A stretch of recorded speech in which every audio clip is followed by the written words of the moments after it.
گرامی، نماز کا طور طریقہ سیکھنا اور نماز کے تمام علوم کو سیکھنا یہ فرض عین ہے۔ اس کی جانکاری ہونا، اس کا علم ہونا بہت ہی ضروری ہے۔ اگر اس علم کے اندر کوئی کوتاہی ہے، کوئی کمی ہے، پھر انسان اللہ رب العزت کے سامنے کھڑا ہو کر اللہ پاک سے جب باتیں کرے گا تو پھر یہ نماز قابل قبول نہیں ہوگی۔ طریقہ نماز کے تعلق سے اللہ کے نبی صلی اللہ علیہ وسلم نے ایک صحابی سے فرمایا،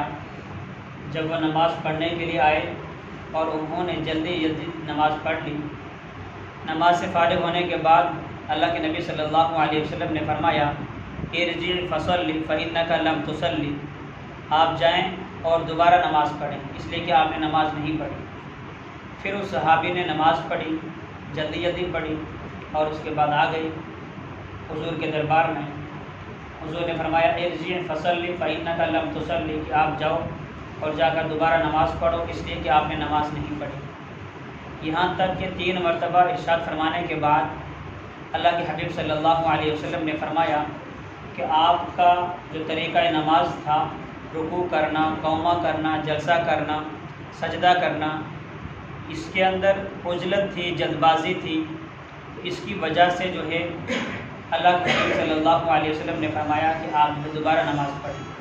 یعنی نماز کو اطمینان کے ساتھ ادا کرنا ہے، خشوع اور خضوع کے ساتھ ادا کرنا ہے، پھر وہ نماز قابل قبول ہوگی۔ گزشتہ چند ہفتوں سے آپ نے جن چیزوں کو سنا ہے اس کو ایک مرتبہ دوبارہ سماعت کر لیں، اور پھر طریقہ نماز آپ کو بتلایا جائے گا۔ سب سے پہلے ہیں شرائط نماز۔ نمبر 1 جگہ کا پاک ہونا، نمبر 2 بدن کا پاک ہونا، نمبر 3 کپڑے کا پاک ہونا، نمبر 4 سطر کا چھپا ہوا ہونا، نمبر 5 قبلے کی طرف رخ ہونا، نمبر 6 نماز کا وقت ہونا، نمبر 7 نیت کرنا۔ یہ ہو گئے شرائط نماز۔ اب آئیے فرائض نماز کے لیے۔ فرائض نماز میں نمبر 1 تکبیر تحریمہ کہنا، نمبر 2 قیام کرنا، نمبر 3 قرات کرنا، نمبر 4 رکوع کرنا، نمبر 5 سجدہ کرنا، نمبر 6 قاعدہ آخرہ کرنا۔ یہ ہو گئے شرائط نماز۔ اس کے بعد واجبات نماز 14 ہیں۔ نمبر 1 سورہ فاتحہ کا پڑھنا، نمبر 2 سورت کا ملانا، نمبر 3 سورہ فاتحہ کو سورت سے پہلے پڑھنا، نمبر 4 فرضوں کی پہلی 2 رکعات میں قرات کرنا، یعنی سورت کا ملانا، فرضوں کی پہلی 2 رکعات میں سورت کا ملانا، اور نمبر 5 قومہ کرنا، رکوع کر کے سیدھا کھڑا ہو جانا، اور نمبر 6 جلسہ کرنا، یعنی ایک سجدہ کرنے کے بعد جو بیٹھا جائے گا اس بیٹھنے کو جلسہ کہتے ہیں، جلسہ کرنا۔ 6 ہو گئے۔ نمبر 7 قاعدہ اولا کرنا، نمبر 7 قاعدہ اولا کرنا، یعنی 2 رکعت کے بعد بیٹھنا، 4 رکعت والی نماز میں یا 3 رکعت والی نماز میں 2 رکعت کے بعد بیٹھنا، قاعدہ اولا کرنا۔ 7 ہو گئے۔ نمبر 8 دونوں قاعدوں میں اتحیات کا پڑھنا، قاعدہ اولا ہو یا قاعدہ اخرى ہو، اتحیات کا پڑھنا۔ کتنے ہو گئے؟ 8۔ نمبر 9 ظہر اور عصر میں قرات کو آہستہ کرنا، قرات آہستہ آواز میں کرنا، ظہر اور عصر کی نماز میں۔ کتنے ہوئے؟ 9۔ نمبر 10 ظہر اور عصر کے علاوہ باقی تمام نمازوں کی پہلی 2 رکعات میں امام کو قرات بلند آواز سے کرنا۔ کتنے ہو گئے؟ 10۔ نمبر 11 وطر کی نماز کے لیے تکبیر تحریمہ کہنا، یعنی ہاتھ کا اٹھانا، تکبیر کہنا اور دعائے قنوت پڑھنا۔ کتنے ہو گئے؟ 11۔ اور عیدین کی 6 زائد تکبیریں کہنا، 12۔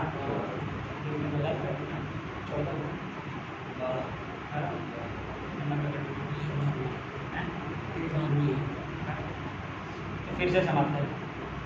واجبات نماز: نمبر 1 سورۃ فاتحہ کا پڑھنا، نمبر 2 سورت کا ملانا، نمبر 3 سورہ فاتحہ کو سورت سے پہلے پڑھنا، نمبر 4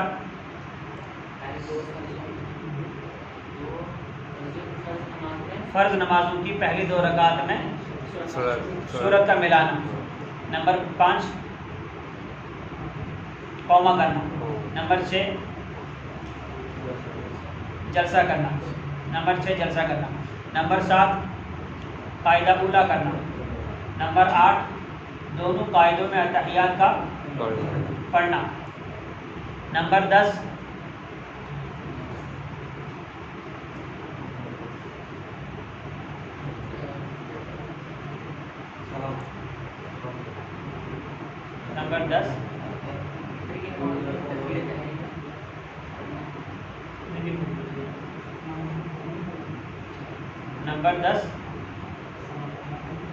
لفظ سلام سے نماز کو مکمل کرنا، لفظ سلام سے نماز کو مکمل کرنا، نمبر 11 ظہر اور عصر کی نماز میں قرات کا آہستہ کرنا، نمبر 12 ظہر اور عصر کے علاوہ باقی تمام نمازوں کی پہلی 2 رکعات میں قرات کو بلند آواز سے کرنا، نمبر 13 فطر کی نماز کے لیے ہاتھوں کو اٹھانا اور دعائے قنوت کا پڑھنا، اور نمبر 14 عیدین کی 6 زائد تکبیریں کہنا۔ یہ ہو واجبات نماز۔ تو شرائط نماز، فرائض نماز اور واجبات نماز، یہ وہ چیزیں ہیں کہ جن کا یاد ہونا ہر نمازی کو بہت ہی ضروری ہے، تاکہ اس کو پتہ رہے کہ یہ شرائط نماز ہیں اور یہ فرائض نماز ہیں، یہ واجبات نماز ہیں۔ اب اس سے یہ ہوگا کہ اگر شرائط نماز میں سے کوئی کمی رہتی ہے تو نماز ہی سرے سے نہیں ہوگی، اور اسی طریقے سے فرائض نماز میں کوئی کمی رہتی ہے تو نماز ہی نہیں ہوگی۔ اب شرائط نماز میں جیسے جن چیزوں کا پاک ہونا ہے، یا نماز کا وقت ہونا ہے، یا قبلے کی طرف رخ کرنا ہے، یا نیت کرنا ہے، یہ شرائط نماز میں سے ہیں۔ اور فرائض نماز میں سے جو تکبیر تحریمہ کہنا، قیام کرنا، قرات کرنا، رکوع کرنا، سجدہ کرنا، اگر اس میں سے کوئی چیز مس ہوتی ہے، چھوٹ جاتی ہے تو فرض ہے، اس کے اندر تو گنجائش نہیں ہے کہ کچھ حل نکلے گا اگر آپ کا چھوٹ گیا یا آپ نے چھوڑ دیا۔ تو ان چیزوں میں شرائط اور فرائض میں چھوٹ بھی جائے گا تو نماز نہیں ہوگی۔ اب جب اس کو یاد نہیں ہوگا کہ یہ چیزیں شرائط نماز میں ہیں، یہ فرائض نماز میں سے ہیں، تو اس کو پتہ کیسے چلے گا کہ یہ چیزیں میری چھوٹ گئی؟ اب کپڑے کی پاکی، بدن کی پاکی اور جگہ کی پاکی، اب اس کے اندر تو اگر آسانی ہو سکتی ہے کہ مسجد پاک صاحب ہے، مسجد میں آ کر نماز ادا کر لے، لیکن نماز پڑھنے والا شخص صرف مسجد میں نماز نہیں پڑھتا، تو باہر کسی بھی مقام پر نماز پڑھ سکتا ہے، اور جب وہ کہیں صاف جگہ، پاک جگہ کو دیکھے گا تو نماز پڑھے گا۔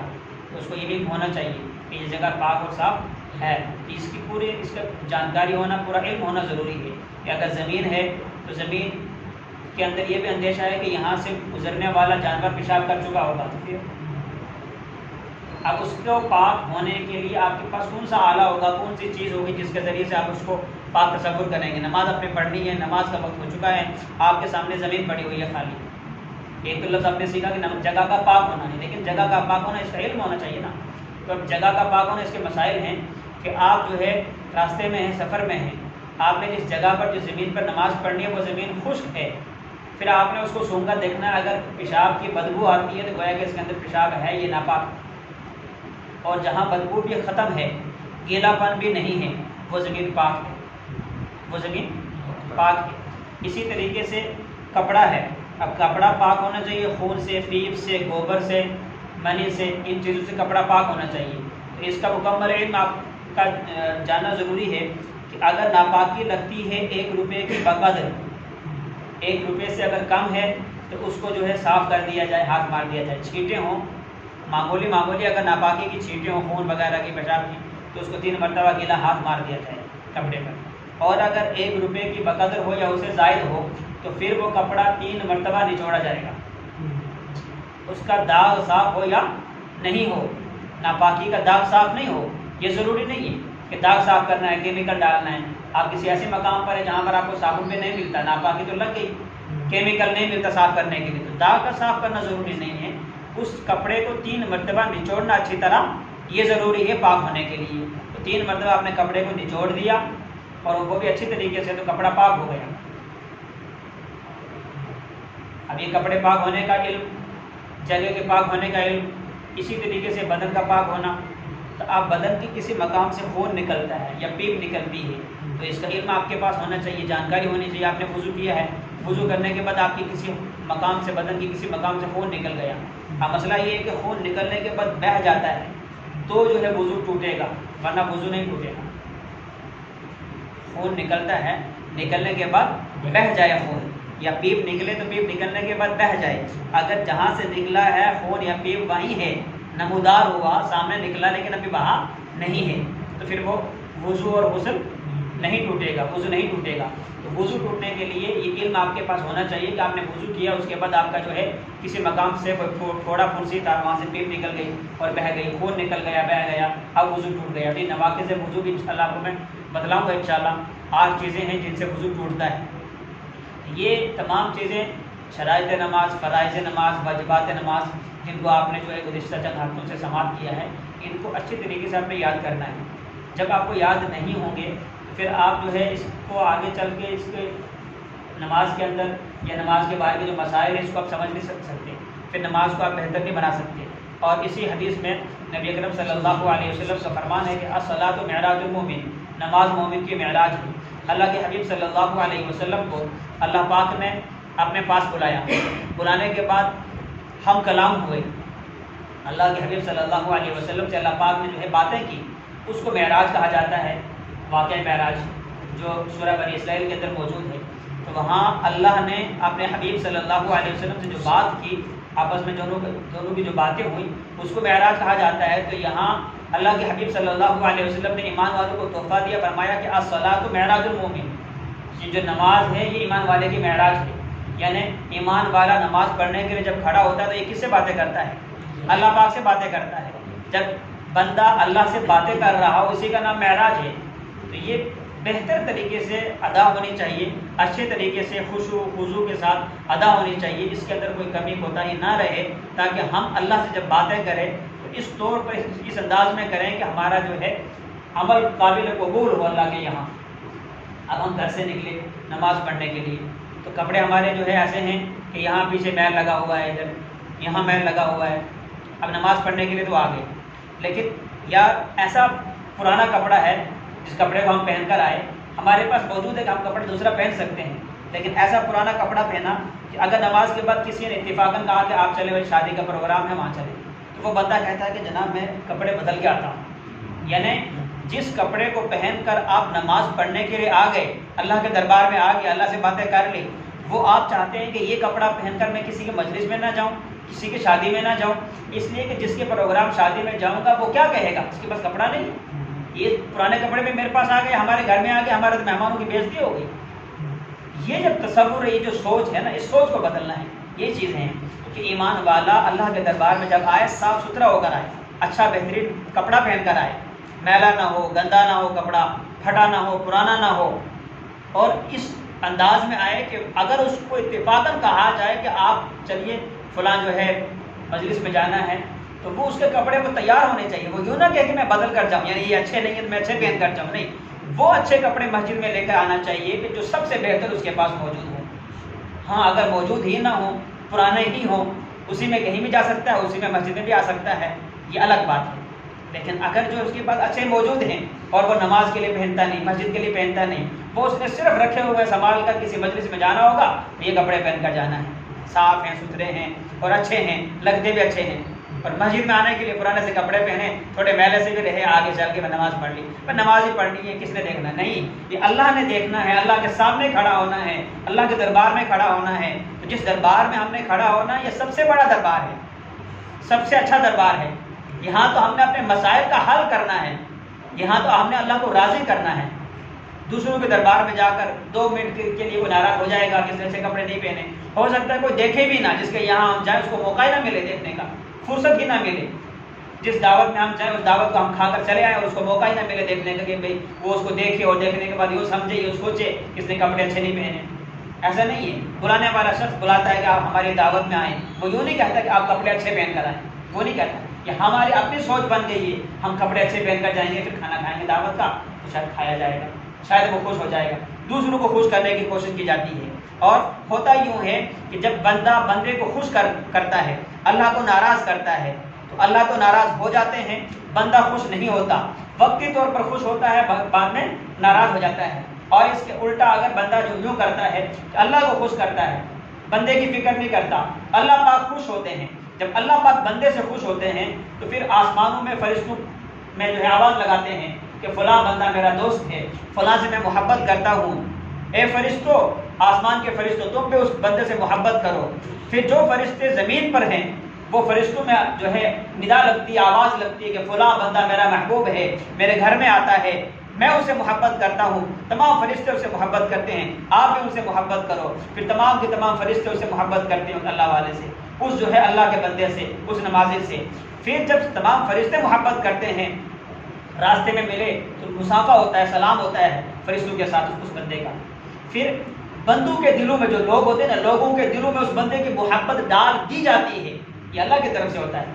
اب جس شخص نے یہ ٹھان لی کہ میں نے اللہ کو خوش کرنا ہے، جب وہ اللہ کو خوش کرتا ہے تو اللہ پاک صرف فرشتوں میں آواز لگاتے ہیں کہ میں فلاں بندے سے محبت کرتا ہوں، تم بھی محبت کرو۔ تو آسمان والے بھی اس سے محبت کرتے ہیں، زمین والے بھی اس سے محبت کرتے ہیں، اور لوگوں کے دلوں میں اس کی محبت کو بٹھا دیا جاتا ہے۔ جہاں پر بھی وہ شخص ملتا ہے تو لوگ ایسے ملتے ہیں جیسے بہت پہلے کی محبت ہو، دوستانہ ہو۔ یہ تب ہوتا ہے جب اس نے یہ ٹھان لیا کہ میں نے اللہ کو راضی کرنا ہے۔ اور اس کے برعکس جو لوگوں کو خوش کرنے میں لگا رہتا ہے، سامنے لوگ خوش ہو کر کہتے ہیں جناب آپ بہت اچھے ہیں، جیسے ہی وہ جو ہے نکلا اس کی جو ہے برائیاں شروع ہو گئی، ناراضگیاں شروع ہو گئی، گالی گلوچ شروع ہو گئے، اس کی جو ہے برائیوں کو بیان کرنا شروع کر دیا، ناراضگیوں کو اظہار کر دیا کہ بھائی میں تو جو ہے ناراض ہوں بہت ان سے۔ اس لیے جب ہم اللہ کے گھر میں آئیں تو صاف ستھرے کپڑے پہن کر آئیں، ہمارے کپڑوں میں داغ نہیں ہونا چاہیے، ہمارے کپڑوں میں جو ہے گندگی نہیں ہونی چاہیے۔ ایک ہوتا ہے پاک صاف ہونا، یہ تو فرض اور شرط کے اندر آ گیا شرائط نماز میں۔ ایک ہوتا ہے گندا ہونا، اس کپڑے کے اوپر میل لگی ہوئی ہے، اگر میل لگی ہوئی وہ ناپاک تو نہیں ہے، میلا ہے، لیکن میلے کپڑے میں مجبوری میں اگر نماز پڑھ رہا ہے بندہ، مجبوری یہ ہے اس کے پاس صاف کپڑا نہیں ہے، اس کے پاس وقت نہیں ہے، وہ بدل نہیں سکتا، کسی حالات میں ہے، سفر میں ہے یا کوئی اور مسئلہ ہے، تو ٹھیک ہے کہ کپڑا میلا ہے تو نماز پڑھ رہا ہے، ناپاک تو نہیں ہے، نماز تو ہو جائے گی۔ لیکن ہم اپنے مقام پر رہ رہے ہیں، اپنے گھروں میں رہتے ہیں اور اپنے گھر سے نکل کر مسجد میں آتے ہیں، بہتر تو یہ ہے کہ گھر میں رہ کر وضو کریں اچھی طریقے سے، پھر مسجد میں آئیں تو ہم اپنے کپڑے کو دیکھیں ہمارا کپڑا میلا تو نہیں ہے، اس لیے کہ ہم اللہ کے دربار میں حاضر ہونے کے لیے جا رہے ہیں، اور جس دربار کے لیے اللہ کے حبیب نے فرمایا کہ الصلاۃ معراج المؤمن، نماز مومن کی معراج ہے، جہاں اللہ سے بندہ جو ہے ہم کلام ہوتا ہے۔ تو سب سے پہلے جب اللہ کے دربار میں بندہ صاف ستھرے کپڑے پہن کر آئے گا، آنے کے بعد جو بات جو کلام اللہ سے کرے گا وہ بات درست ہوگی، بہتر ہوگی، اچھی ہوگی، جس سے اللہ پاک خوش ہوں گے، تو پھر اس کے بعد اس کے مسائل جو وہ کہنا چاہتا ہوگا کہے گا نہیں، اس کے دل میں ہوگا، بندے کے دل میں بات ہوگی، اللہ سے مسائل کا حل کروانا چاہتا ہوگا، اللہ پاک حل کر دیں گے، لیکن تب ہوگا تب آنے کا اس کا انداز ٹھیک ہوگا، یعنی شرائط نماز ٹھیک ہوں گے، فرائض نماز ٹھیک ہوں گے، واجبات کی نماز کا پتہ ہوگا، کپڑے صاف ستھرے پہن کر آئے گا، آنے کے بعد مسجد میں جب کھڑا ہوگا خشوع سے نماز پڑھے گا، نماز پڑھنے کے بعد دعا کا بھی موقع اس کو نہیں ملے گا، لیکن نماز میں جو اس نے کہہ دیا اہدنا الصراط المستقیم صراط الذین انعمت علیہم غیر المغضوب علیہم ولا الضالین آمین، اس کے مسائل جو دل کے اندر رہ جائیں گے وہ بھی اللہ پاک اس کے حل کر دیں گے۔ انشاءاللہ آئندہ ہفتہ طریقہ نماز پر جو ہے بات ہوگی۔ سبحان اللہ۔